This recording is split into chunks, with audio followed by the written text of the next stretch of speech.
Welcome again to my channel. This is Trev from Trevessence, and today we're going to continue the reading of the book On This Foundation. For those of you who are new here, I want to say a very, very special welcome to you. Thank you so much for stopping by. And to all my returning travelers, I want to say thank you for your continued support. Now, for those of you who have been with us since we started reading this book, you would have found that we are matching the contents of this book with the contents of the book Nehemiah in the Bible. It's actually the same story being told, only in another form. And in this form, I believe that many of you will be able to follow the story better than you would be able to follow it in the Bible. Now we are on to chapter 33. Let's begin. Malkijah's party question from the other day still haunted Chana. What is it going to take to get you to trust me? She didn't know the answer. She sighed as she bent to help Judith fill the leather sling with fist-sized stones, then waited for the workmen to haul it to the top. The wall was slowly growing higher, but the rubble-strewn embankment where she and Judith worked looked unchanged. Did these rocks multiply overnight? This stone is ready to go into its place, Sarah called up to the foreman. She stood beside a huge building block, twice as big as she was, that the workers had shaped. Abba had been reluctant to send them to work alone while he rushed off to a meeting with the governor at dawn, but Chana had assured him that they would be fine. Her work was what sustained her. At the end of each day, she could stand back and see how much she had accomplished. But when the wall was finished, she would have to marry Malkijah. Malkijah. How could she marry him when she still had so many doubts? Was he truly motivated by greed, or had he told her the truth about why he hadn't freed his servants? What is it going to take to get you to trust me? At least he had admitted that he was marrying her for Abba's power, wanting to control Jerusalem as well as Beth Akarem. Unlike Yitzhak, he had been honest about that much. Chana's thoughts circled around and around in her head like carrion birds, her emotions changing from anger to sorrow to grief. The same heart-numbing grief she had felt after Yitzhak had died, and then back to anger again. Why haven't you been singing these past few days, Chana? Judith asked as they waited for the sling to be emptied and tossed down to them again. I don't know. I don't just feel like it. Is something wrong? Judith asked. When we first started building the wall, you seemed so happy, but these past few days you have been sad again. Nothing's wrong. Chana turned and walked towards the scaffold, pretending she had work to do. She should apologize to Judith, but she didn't feel like it. Her lingering doubts about Malkijah and even about Yitzhak made her feel angry at everyone. Yet she knew it was her own fault for being so blind and naive. Her only reason for getting up in the morning was to work on the wall. Each time she dropped her plumb line and strung her level line, she felt confident and self-assured. The massive wall rose from the ruins, solid and unmoving, one of the only things straight and true in her life. She knew she was doing a good job and thought she had earned the other workers' respect. Now she wondered if it was only because she was Shalom's daughter. Chana was halfway up the scaffolding when Abba returned from his meeting in the council chamber. She saw him emerge through the gate, walking briskly, and his usual jovial face looked worried. He beckoned for her to come down, calling to Sarah and Judith as well. Stop what you're doing, my angels. We're going home. Right now? It isn't even noon yet, Judith said, stuffing strands of her wild hair beneath her scarf. We have plenty more hours of daylight ahead of us. Chana climbed down partway and stood on one of the wide boards, her arms folded. Did the governor tell you to make us stop? Because we don't have to do what he says, Abba. You are in charge of this section, are you not? Hush, Chana. We'll talk about it when we get home, not out here where everyone can hear us. He spoke softly, and his voice had an unaccustomed urgency to it. Sarah, Judith, let's go. Chana had to scramble the rest of the way down, then hurry to catch up as her father strode towards the gate with her sisters in tow. The governor had interfered again. Chana was certain of it. She held her temper as they walked up the street of the bakers towards home. But the moment they reached the courtyard, her fury boiled over. You don't have to listen to the governor, Abba. I'm betrothed to Malchijah. And he said, just be quiet and listen. It was so unlike him to bark orders that she suddenly felt afraid. Sarah linked her arm through his, standing close. What's wrong, Abba? His mouth was set in a firm, hard line that Chana recognized as determination, not anger. A group of laborers were ambushed last night on their way home from working on the wall. 2 of them were killed. Now rumors are circulating around the city and the province that our enemies are about to attack again in order to force us to stop building. That's why the governor called the meeting today. The other district leaders have heard the same warnings coming from some of our trusted Gentile neighbors and trading partners. The news sent a shiver of fear through Chana. Is work on the wall going to stop? She asked. No, that's exactly what our enemies want. But from now on, half of the men will work while the rest will stand guard. Those who work will also be armed with swords. I'm going back to the armory in a few minutes to get weapons for all my workers. And then what? Judith asked. The governor is posting guards at the unfinished gates and at all the exposed areas. But the workers are spread out along miles and miles of wall. An attack could come anywhere, at any time. If one does, Governor Nehemiah will signal with a trumpet and we'll all rush there to help. Needless to say, the situation is much too dangerous for the 3 of you to continue working with me. I'm sorry. You are not going to fight too, Abba, are you? Sarah asked. Well, of course I am. Why not? Abba, I'm scared. Sarah wrapped her arms around him and buried her face in his chest. He stroked her raven black hair to soothe her. Our trust is in the Almighty One. We must all pray for his protection and help. The threats unnerved Chana. But in spite of the danger, her only thought was that the one thing left to her, building the wall, was being taken away. She couldn't let that happen. Abba, I know we can't work outside the wall anymore, but I could still measure and use a plumb line from the inside, couldn't I? How would you climb up, Chana? We can't move the scaffolding to the inside. Sarah's eyes went wide. All that scaffolding. What if the enemy uses it to climb up and get inside? There are easier ways for them to get inside, Chana said. The gates aren't even finished yet. The enemy could walk right through the gaps. Why are you scaring her, Chana? Judith asked. Don't be so mean.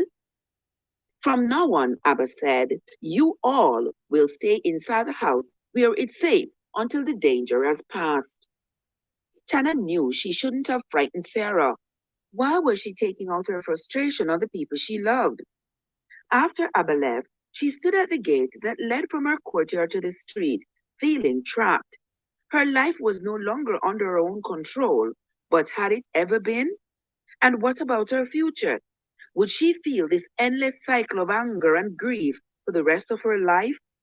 She was still standing at the gate a while later, watching the carts and donkeys and foot traffic on the street of the bakers, when she realized that the man walking up the hill towards her was Malchijah. She recognized his brisk, confident stride, his dark, neatly cut beard, and scarlet-banded tunic. She wanted to run inside and hide and pretend she wasn't home after the way she had treated him the other day. But he smiled and lifted his hand to wave, and she knew he had seen her. Malkesia was breathing hard from the uphill climb when he halted in front of her. She noticed the sword hanging from his belt. I just talked to your father. He told me you were upset about not being able to help with the wall. Chana blinked back sudden tears. I enjoyed my work, and I was good at it. So I heard. She nearly blurted out. That was the only thing that brought me joy, but realized how insulting that would sound to the man she was betrothed to. In that moment, she also realized that Malkesia was her legal husband and could override her father's wishes if he chose to. Will you let me work alongside you at the dung gate from now on? She asked. I promise I'll stay on the inside of the wall. He took a moment to consider her request before replying, and his thoughtfulness impressed her. I would like to say yes, Chana. I really would. But it's even more dangerous where I am than at your father's section. An unfinished gate is an easy target, and we are at the very southern tip of the city. It would take a long time for reinforcements to arrive if we were ever attacked. You said you wouldn't make me stop building after we were betrothed. I know, but the work has become much too dangerous. We'll be camping beside the wall day and night from now on and do our work with a sword in one hand. He pulled the one strapped to his side from its scabbard and handed it to her. It was so heavy she needed two hands to hang on to it. Can you do your work with one of these? He asked. Chastened, she passed it back to him without replying. I agree with your father, Malkesia said. The attacks could come at any moment without warning. I lost my first wife, as you know, and there was nothing I could do to save her. If something happened to you, I would never forgive myself for putting you in danger. Please, Chana, you know what it's like to lose your fiancé so close to the wedding day. She looked away, ashamed to realize that she had shown no concern for his safety. Even after he had told her that the dung gate would make an obvious target. Isn't it dangerous for you too? She finally asked. It's dangerous for all of us right now.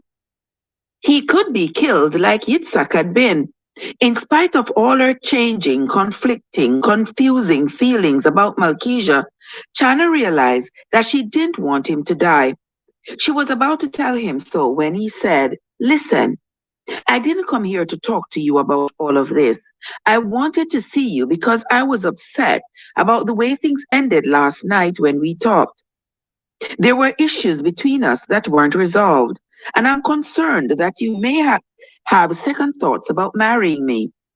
She stared at the ground without replying. I came here to offer you an annulment, a way out of our betrothal. Is that what you want? She asked. She was barely able to speak, her heart pounding at his offer. She remembered the terrible accusations she had made the other day, yet he was responding as a gentleman, not in anger. No, Chana, he said gently. No, it isn't what I want at all. I want to marry you. For a moment, she saw herself as he must surely see her, and how Judith and Sarah had seen her earlier today, ugly and deformed with self-pity and stubbornness, spewing her anger at the people who loved her. She had accused Malkesia of greed, of exacting usury, of having no compassion for the poor, and without any proof to back up those accusations. Even so, this was her chance to be free. He offered her a way out of their marriage contract. Did she want to take it? Chana finally looked up at him, and his face blurred through her tears. He was a good man, and he had been unfailingly patient with her, even when her emotions and attitudes towards him had changed from day to day. She needed to find stability and peace in her own heart, acceptance and certainty about her future. Malkesia, I'm sorry I said all those things to you. Please forgive me. She paused, swallowing. If you'll still have me, I still want to marry you. He smiled, his handsome, crooked smile. I was hoping you would say that. A few hours ago, Chana had felt panic and dread as she saw the day of her marriage approaching. Each stone that she had set in place brought it one day closer. Now she could no longer rebuild the wall, but maybe there were other tasks she could do for the rest of her life, such as working alongside this man who said he needed and wanted her. Chapter 34. We are here to make preparations for a counterattack, Nehemiah told a handful of men gathered around the work table in his private chambers. There were men he was certain were on his side, men who wouldn't betray his confidence. I'm not satisfied to simply post guards and wait in fear behind miles of unfinished walls. 2 of my workers were ruthlessly killed, and I won't allow any more of our people to become helpless victims. So, along with stationary guards, I've decided to go on the offensive.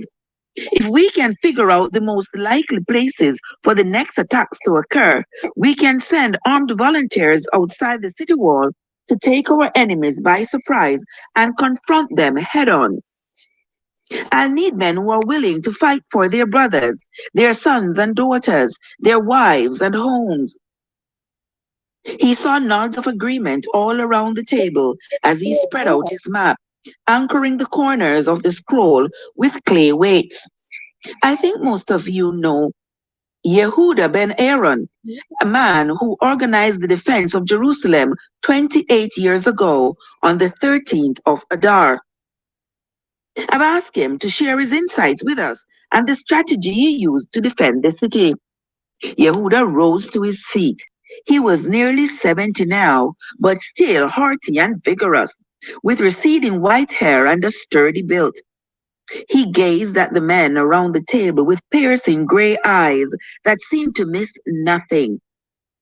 Back then, we knew we didn't stand a chance unless the Holy One helped us. The wall was in ruins and there were no gates, of course.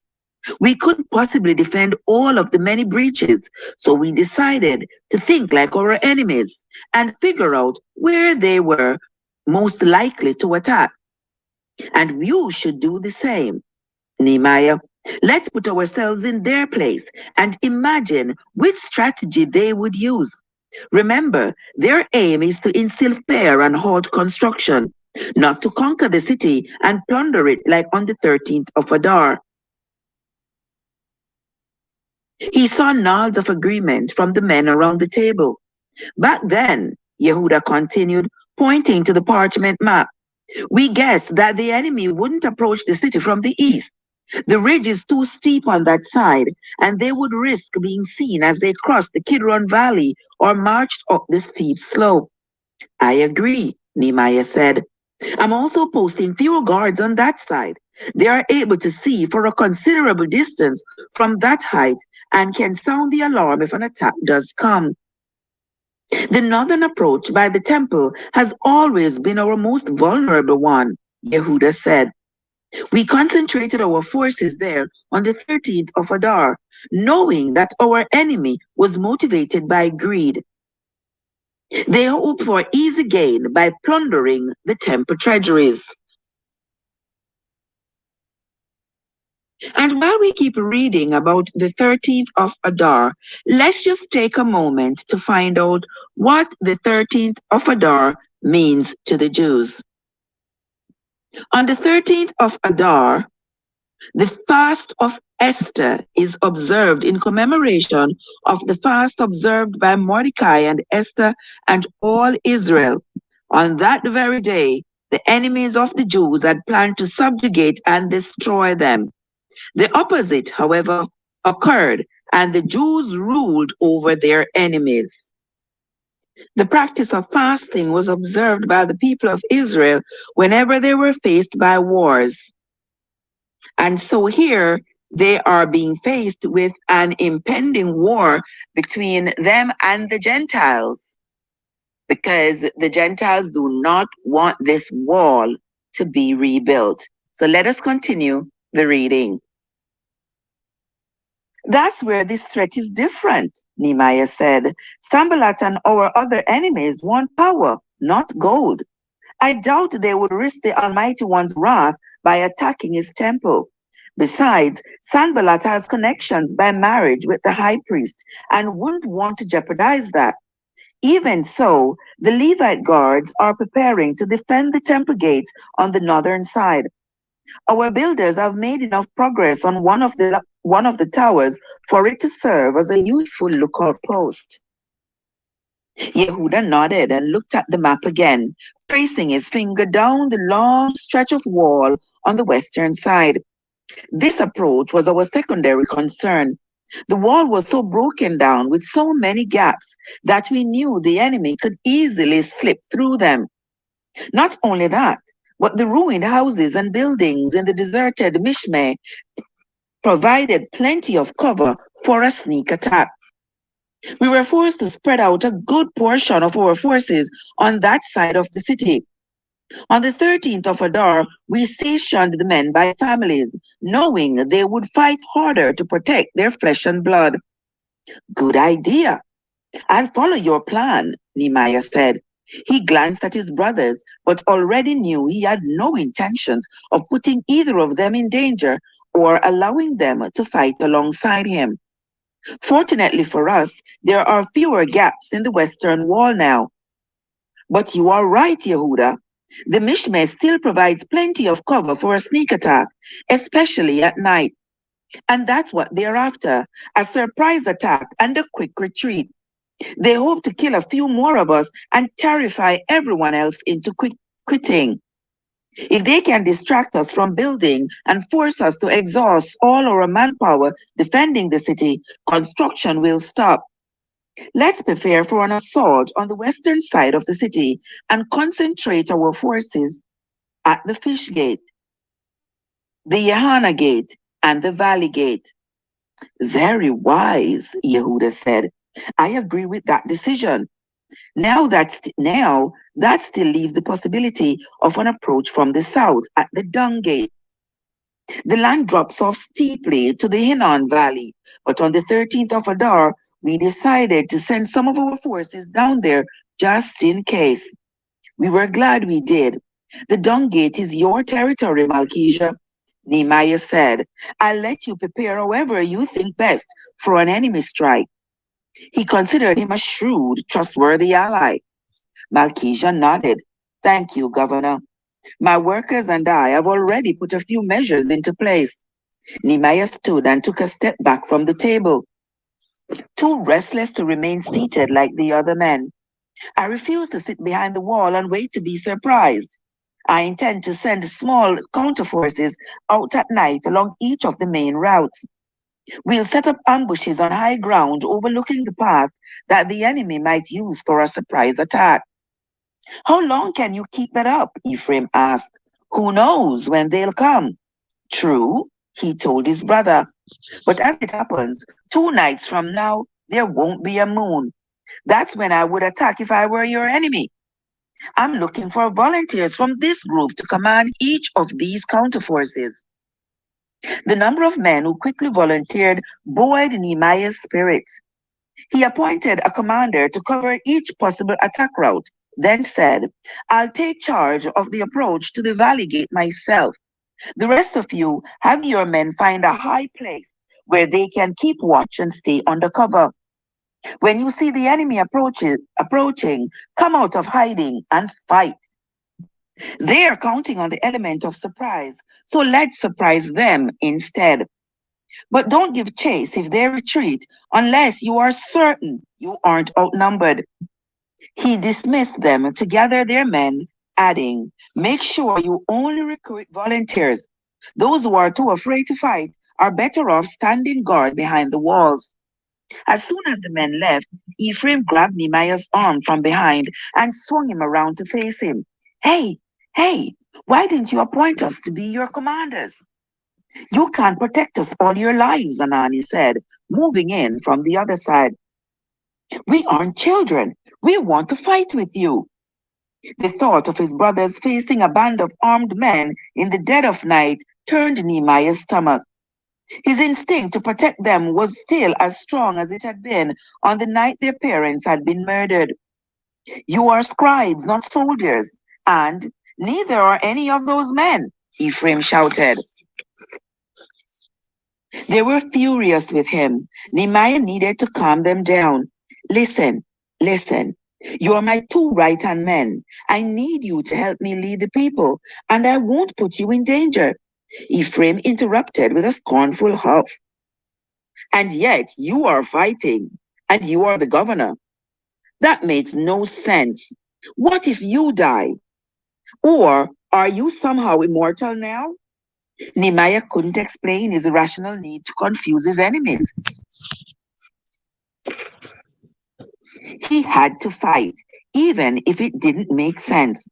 I have military training, and you don't. I was taught to use a sword in order to guard the Persian king. Remember? I don't intend to die. But if I do, I'll need the two of you to take my place. You must finish rebuilding the wall for me. You know how to proceed with the work better than anyone else in this city. Our father didn't intend to die either, Ephraim said, but he did. I'm volunteering to fight, and you had better not try to stop me. He strode towards the door and yanked it open. What about your family? Your children? That's who I'm fighting for. A heavy stone sank to the bottom of Nehemiah's gut as he watched his brother storm from the room. Short from tying him up with ropes, he was powerless to stop him. The psalmist's words had run through Nehemiah's mind ever since the Levites sang them in the temple this morning, and he thought of them now. Unless the Lord builds the house, its builders labor in vain. Unless the Lord watches over the city, the watchmen stand guard in vain. Were he and his men standing guard in vain? Was the Almighty One behind their plans to build and defend Jerusalem's walls? Or wasn't he? Where was the balance between trusting God to defend his loved ones and taking the initiative himself? If he was honest, Nehemiah knew that his overpowering instinct to protect his brothers stemmed from the fact that God hadn't protected their parents on that long ago night. And he was failing to trust God now, fearing of placing his brothers in his hands and allowing them to fight. Had Nehemiah saved his brothers that night? Or had God? I'm worried that Ephraim will do something foolhardy just to prove he doesn't need my protection, he told Hanani. His brother lifted the weights off the corners of the scroll and slowly rolled it up. Let him alone, Nehemiah. He has a good instinct for protecting himself and for self-preservation. All three of us do. Nehemiah tried all his life to be the strong, courageous older brother, to not let Ephraim and Hanani see his doubts and his fears. But the flood of opposition that had come against him since he had begun to rebuild the wall, the ridicule of their enemies, the work stoppage, and now the deaths of two of his workers slowly eroded his faith like the banks of the storm-swollen rivers. He needed to confide in someone. Hanani, have you ever figured out why God sometimes allows evil to win? Are you thinking of our parents? I am. I've thought about that a lot over the years, Hanani said with a sigh. And the only conclusion I've come to is that in some instances, we are incapable of understanding the Almighty One's reasons. We just have to trust that He has a plan, even if we can't see it. That's the difficult part, trusting. I've often wondered if Ephraim and I would be the men we are today if Mama and Abba had lived. If we would be living here in the land of our ancestors, raising our children here, and if you'd be here rebuilding the wall for that matter. Or would we all be in Susa, serving a godless king instead of the Almighty One? We'll never know, of course, but here we are. And isn't that what faith is all about? Believing in the Almighty One's goodness, believing that if He doesn't answer our immediate prayers, it's because He has bigger and richer answers. Nehemiah remembered being filled with faith in the beginning, trusting that he had heard from God and that His hand was upon him to accomplish his work. Now his enemies were doing their best to undermine his faith and keep him from his God-given task. Nehemiah made up his mind to persevere, to not allow his two workers' deaths to be in vain. He rested his hand on his brother's shoulder for a moment in silent thanks. The wall is only half built, Anani. Let's go finish it. That is the end of chapter 34 of the book on this foundation. Today we are going to also read chapter 35. Relief washed over Nava when she finally spotted Dan climbing the stairs to the temple. He wore a sword strapped to his belt wherever he went, even when he came here to worship. He looked weary, plodding up the steps, as if they were coated with honey and his sandals stuck to each one. The workmen now took turns building the wall and standing guard, and she could see that the heavy labor coupled with that little sleep had drained Dan's strength. Nava ignored the flow of morning worshippers and hurried down the stairs in the opposite direction to meet him. Dan, I've been so afraid for you. You look exhausted. I am. More than in our busiest harvest season. But it feels good to finally fight back against our enemies. Fight? You didn't tell me you had to fight. Well, I haven't fought yet, but he lowered his voice. I may one of these nights. They reached the top of the steps and he drew her aside. I'm telling you this in confidence, Nava. The governor doesn't want the whole city to know about it, but he asked the volunteers to be part of a special force. We are growing outside. We are going outside the walls every night to surprise the enemy before they have a chance to attack us. Don't volunteer, Dan. It's too dangerous. I have to fight. I need to protect you. Nava wanted to plead with him not to go, to stay inside the walls where it was safe. But she had seen how Dan's anger towards Malkesia grew and festered more and more each day. He needed an outlet for it before it destroyed him. I'm so tired of waiting, he had told her a few days ago. Tired of being patient. I could kill Malkesia with my own bare hands for keeping you as his bondservant and refusing to cancel our debts. Nava tried to convince him that if Malkesia died, his son Aaron would inherit everything. And believe me, everything won't be much worse if that happened, she had said. Now they hurried across the courtyard to watch the sacrifice, which had already begun. Nava tried to pay attention, but her thoughts kept drifting back to what Dan had just told her and the danger he would be in.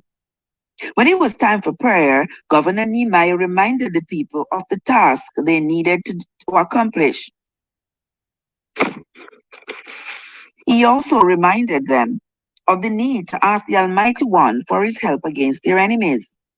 The people bowed their heads as the priest entered the sanctuary to light the incense. But Nava still couldn't pray. She didn't understand the Almighty One.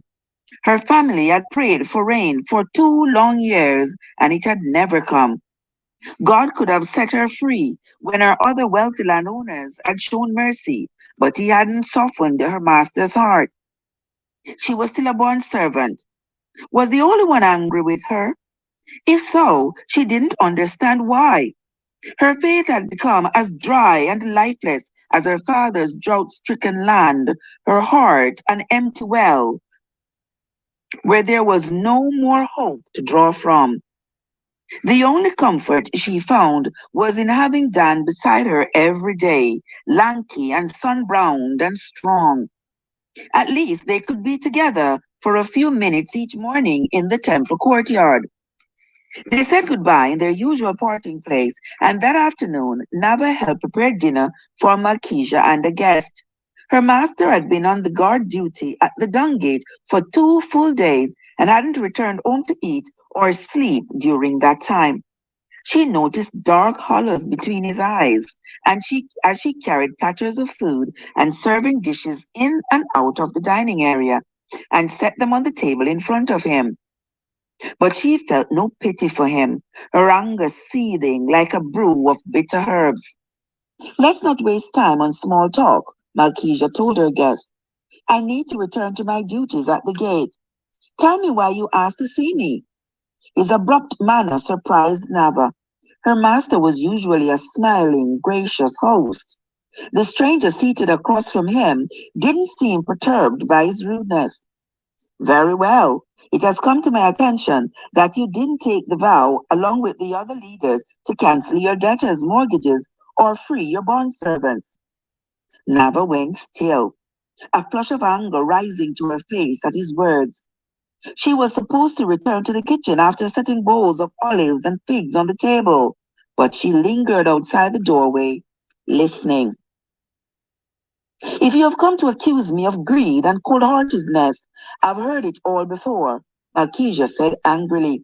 From people I care about, no less. My current financial obligations make it impossible for me to give everything back. You have misjudged me, Malkesia, the man said calmly. I didn't take Nehemiah's absurd oath either.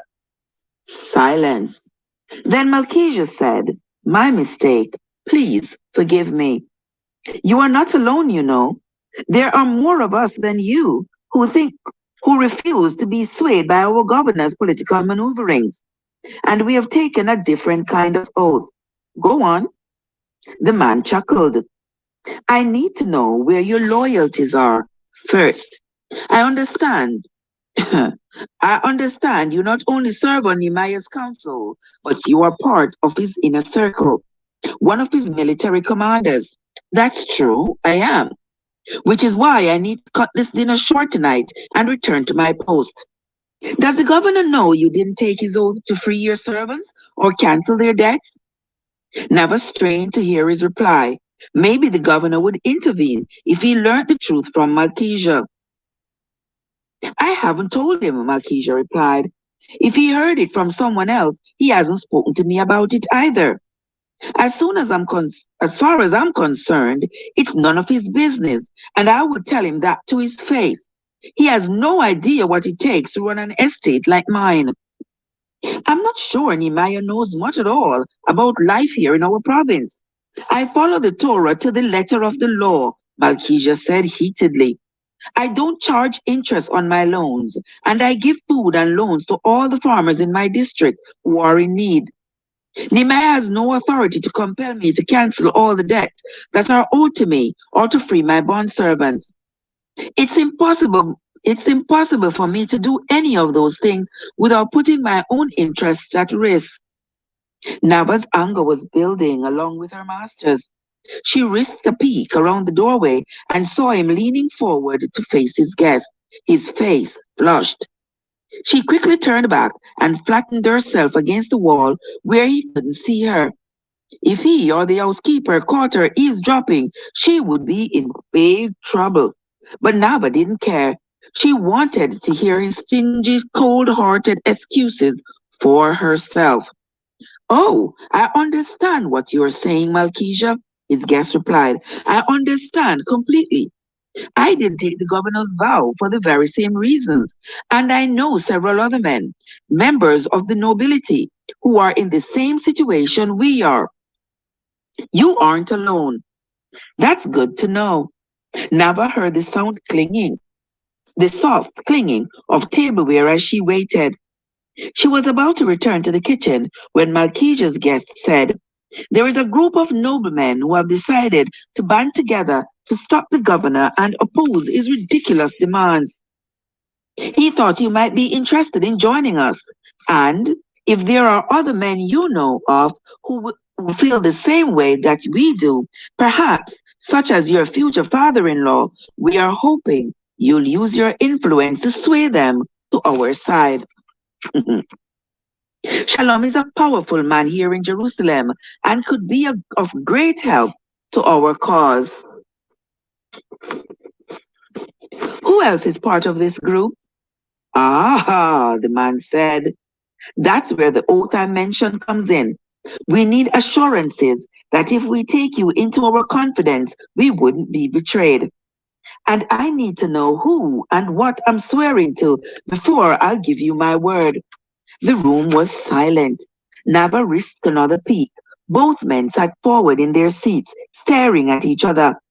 I see, Malkijah's guest finally said. Nava watched as he leaned back and lifted his cup to take a drink of wine. Then she turned away again.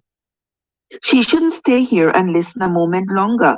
But the governor was a hero to her and to all the other poor people, and she was furious that these two men were conspiring against him. The quality of your wine is legendary, my friend, Malkijah's guest said. It lives up to everything I've heard about it. Thank you. It would be a tragedy if it could no longer be produced. We have both seen how Governor Nehemiah craves the adulation of the masses. He has become a tyrant, willing to do anything to win their support. So let me ask you this.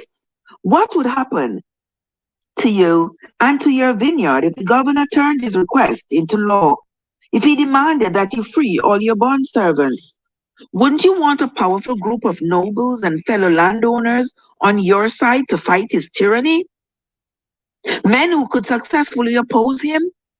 Do you think it would come to that? Could Nehemiah come up? Hmm.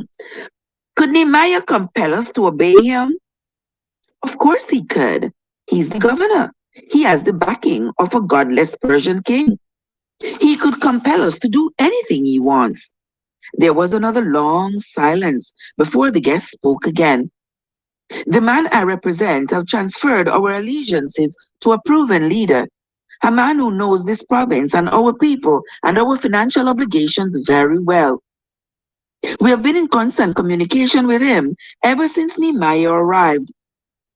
With backing from you and other influential men, we'll be in the position to get rid of the governor and replace him with a leader of our own choosing. Again, there was a long silence. I can't give you an answer tonight, Malkijah said. I need time to decide. This isn't something to be taken lightly. I understand. You have trusted me this far. Can you trust me with the name of at least one other member of this group besides you? There was another long pause. Shekaniah Ben Ara. I see.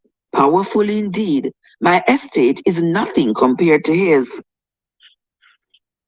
Nava repeated the name over and over in her mind to memorize it as she hurried back to the kitchen.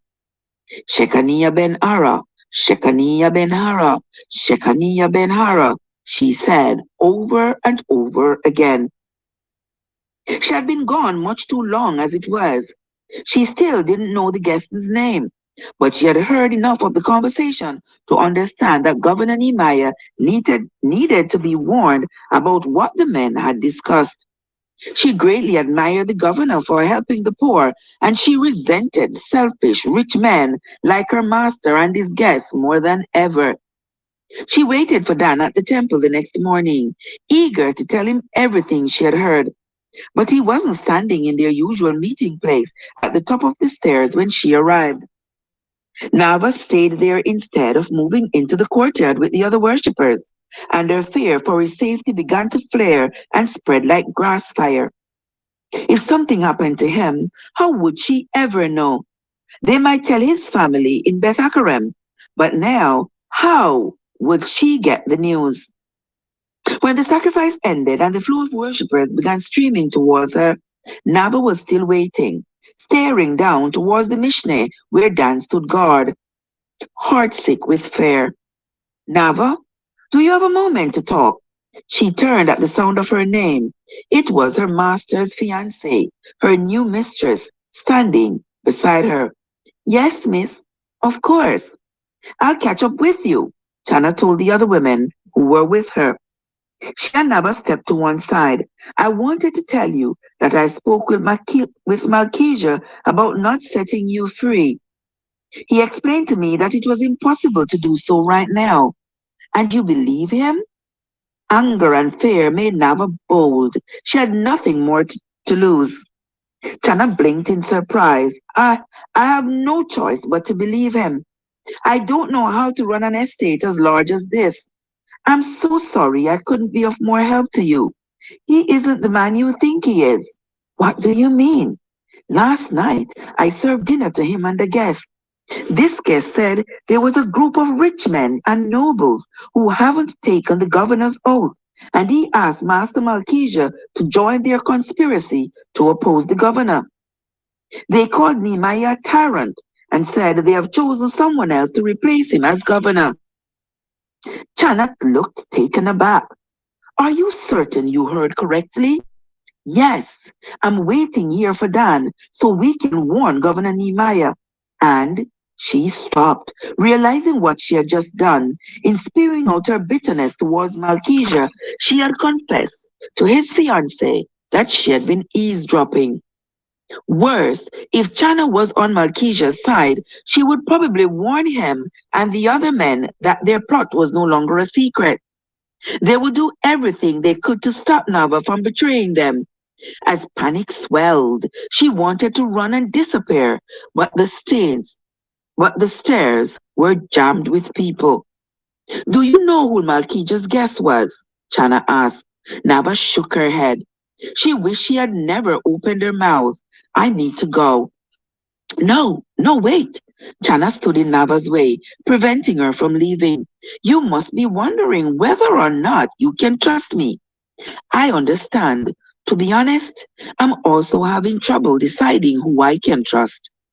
But I want to assure you that I won't take what you just told me lightly, and I won't betray your confidence while I search for the truth. Thank you, miss. Nava wasn't sure she believed her. She slipped away from Chana and melted into the crowd, crouching low, weaving between people. Why had she opened her mouth? If Malchijah fired her, Abba would lose his land. Her family would starve. Reporting what she had heard to the governor was one thing, but why had she foolishly confided in Chana? Nava raced down the stairs and through the streets. As she neared Malchijah's house, there was Dan, standing in the place where they usually parted every morning. Relief flooded through her, bringing tears to her eyes. She ran the rest of the way and into his arms. I was so worried about you. I'm sorry, I didn't make it in time for the sacrifice, so I decided to wait for you here. When you weren't at the temple, I was afraid that you had had a fight and that something had happened to you. He kept watch outside of the city at night last night, waiting for an attack, but it never came. She was relieved that Dan was unarmed, but still panic-stricken about what she had just told Chana. Her words poured out in a jumbled rush. I have something to tell you, Dan. I overheard something shocking, but I think I just made a terrible mistake by telling Chana when I should have told the governor instead. And, wow, slow down. I can't make sense of a word you are saying. She drew a breath, forcing herself to speak calmly. Last night, I overheard my master talking at dinner. Nava! Nava! Someone behind her was shouting her name. She freed herself from Dan's arms and turned, terrified that it was Chana. Instead, Malchijah's housekeeper marched up the street with a broom in her hand and a look of fury on her face. So, this is what you've been up to, is it? Someone told me that you weren't really going to the temple every morning. They said you have been meeting a boyfriend, but I didn't want to believe it. But I do go to the temple. So I decided to see with my own two eyes, and here you are, cozying up to him. The housekeeper had seen Nava nestled in Dan's arms for comfort. You don't understand. Dan and I are going to be married. Oh, I understand. You aren't religious at all. You're a loose woman. Now, wait a minute, Dan said, but the housekeeper cut him off. No, you listen to me, young man. Nava belongs to our master. He could have you severely punished for interfering with one of his workers. Interfering?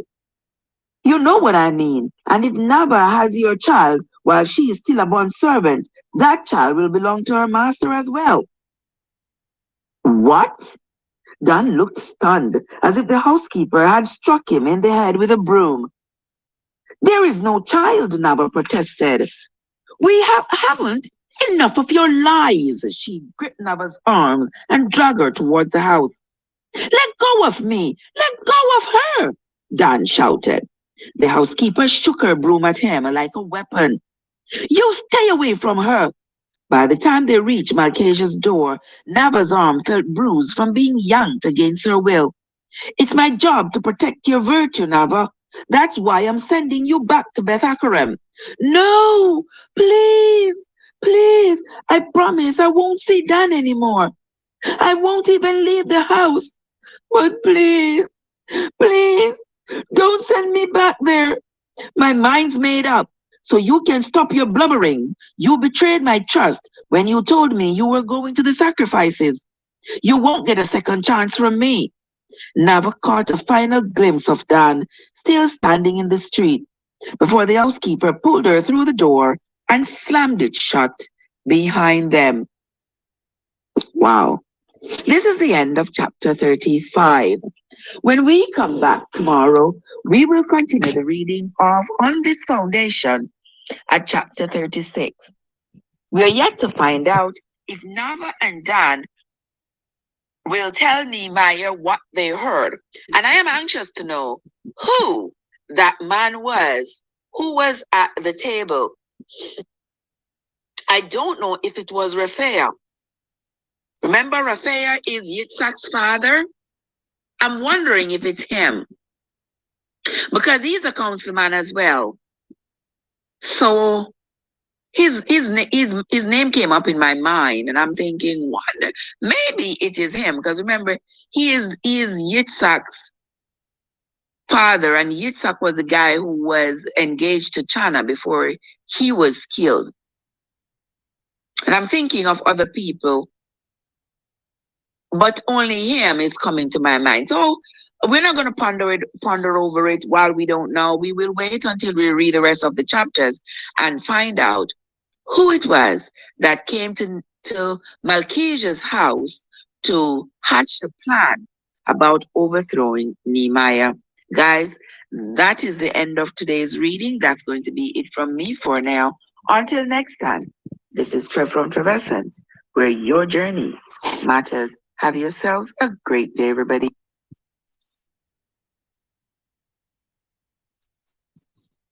Wow, guys. Wow, wow, wow. Yeah, we're not done yet. I just said good night to everybody. Release and AG. Where is Cad? Cad.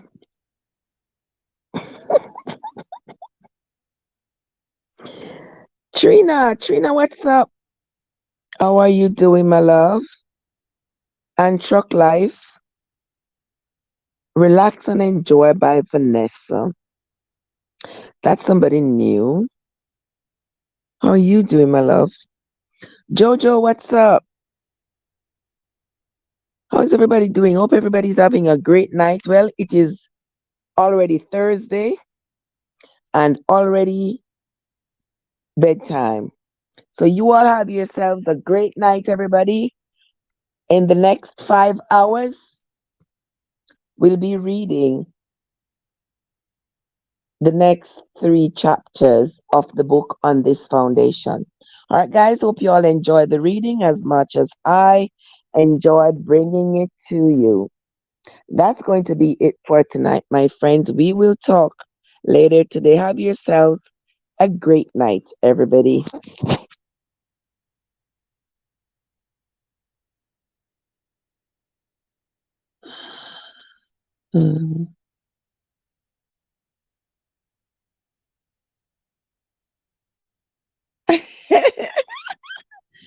Watch out.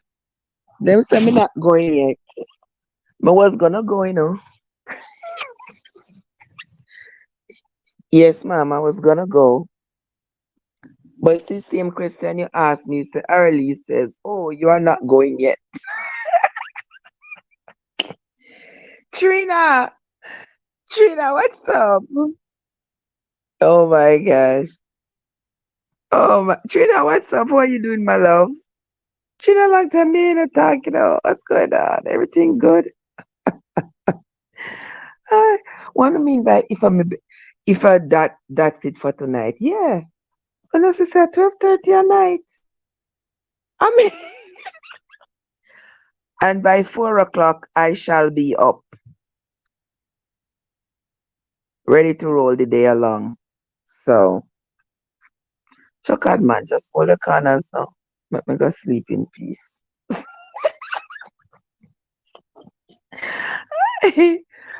Oh my gosh. Yes, guys, I really my bed me going right now. We will talk tomorrow. No, later today. All right, guys. Yes, Trina, we will talk, my love.